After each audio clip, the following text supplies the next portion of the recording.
علیکم اسٹوڈنٹس. آج میں بتاؤں گی کتابوں پر تبصرہ کس طرح سے کیا جاتا ہے اور تبصرہ کسے کہتے ہیں. تبصرہ ایکچولی اس کے بارے میں ہم یہ بتا رہے ہوتے ہیں کہ یہ کتاب ہمیں پڑھنی چاہیے یا نہیں پڑھنی چاہیے اور اس میں ہماری دلچسپی کے لیے کیا کیا چیزیں موجود ہیں.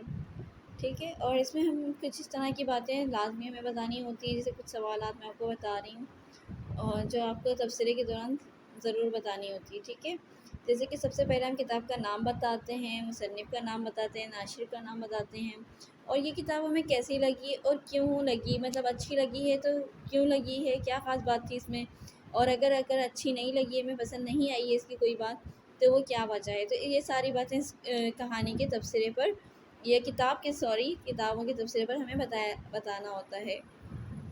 یہ ساری باتیں اگر آپ بتاتے ہیں تو اس کا مطلب یہ ہوتا ہے کہ آپ نے اس کتاب پر تبصرہ پیش کیا ہے.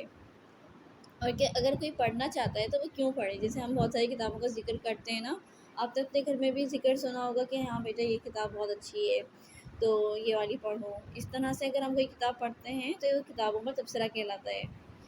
ٹھیک ہے, یہ سارے اگر کوئی کہانیوں کی کتاب ہے تو پھر ہمیں اس میں یہ بتانا ہوتا ہے کہ اس کہانی میں کتنے کردار تھے, ان کے نام کیا کیا تھے, کون سا کردار ہمیں سب سے اچھا لگا اور کیوں لگا. ٹھیک ہے, اگر کوئی کردار ہمیں برا لگا یا کسی کردار نے بے وقوفی کی ہے تو وہ کیوں کی ہے, اس کی کیا وجہ ہے اور اس کو کیا کرنا چاہیے اور ہمیں کون سی کہانی سے کیا سبق ملتا ہے. تو یہ سب جو ہے تبصرہ کہلاتا ہے. اب مثال کے طور پر آپ نے ایک کہانی پڑھی ہوگی کچھوا اور خرگوش. اب ان دونوں اس میں وہی دو کردار تھے بیسکلی, بنیادی طور پر وہ ایک کچھوا تھا اور ایک خرگوش تھا. خرگوش بہت ذہین تھا, بہت ہی ایکٹیو تھا, اور کچھوا جو ہے آپ کو پتہ ہے کہ بہت ہی سست سا جانور ہے اور وہ بہت ہلکے چلتا ہے, مگر اس کو مستقل محنت کرتا رہا اور وہ کامیاب ہو گیا. تو اس طرح کی باتیں جب ہم بتاتے ہیں, کسی کے ساتھ شیئر کرتے ہیں یا پھر ہم لکھتے ہیں تو وہ ہمارا تبصرہ کہلاتا ہے. اب یہاں پر مثال کے طور پر ایک تبصرہ دیا ہوا ہے, تو کتاب کا کیا نام ہے, کتاب کا نام ہے کونج. اور اس کے مصنف یعنی اس کے رائٹر, اس کو کس نے تحریر کی ہے اس کا نام لکھتے ہیں. تو کونج کے اندر کئی مصنفین کی کہانیاں, کافی رائٹرز نے, کافی جو لکھنے والے ہوتے ہیں لکھاری, انہوں نے تحریر کی ہیں. تو اس لیے کسی اگر ایک کا نام ہوتا ہے تو پھر ہم ایک لکھ دیتے ہیں, مگر بہت سارے مصنف ہیں تو اس لیے ہم کسی ایک کا نام لکھنا پھر صحیح بات نہیں ہے نا, اس لیے یہاں پر انہوں نے اس طرح سے مینشن کیا ہے, اس طرح سے واضح کیا ہوا ہے. اور اس کے پبلیشر کون ہے, آکسفورڈ یونیورسٹی پریس. ٹھیک ہے, یہ کون پبلش کر رہا ہے, اس کے اشاعت کون کر رہا ہے, آکسفورڈ یونیورسٹی پریس.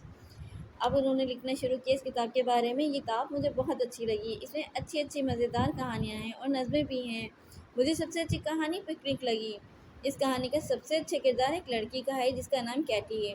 وہ دبلی پتلی ہے, اس نے نارنجی رنگ کا فراک پہنا ہوا تھا, اس کے بال چھوٹے اور کالے تھے. اس کہانی کی خاص بات یہ تھی کہ اس میں لوگ پکنک منانے گئے تھے. مجھے بھی پکنک پر جانا بہت پسند ہے, تو کوئی چیز اگر آپ کو پسند ہوتی ہے تو وہ چیز آپ کو اچھی بھی لگتی ہے.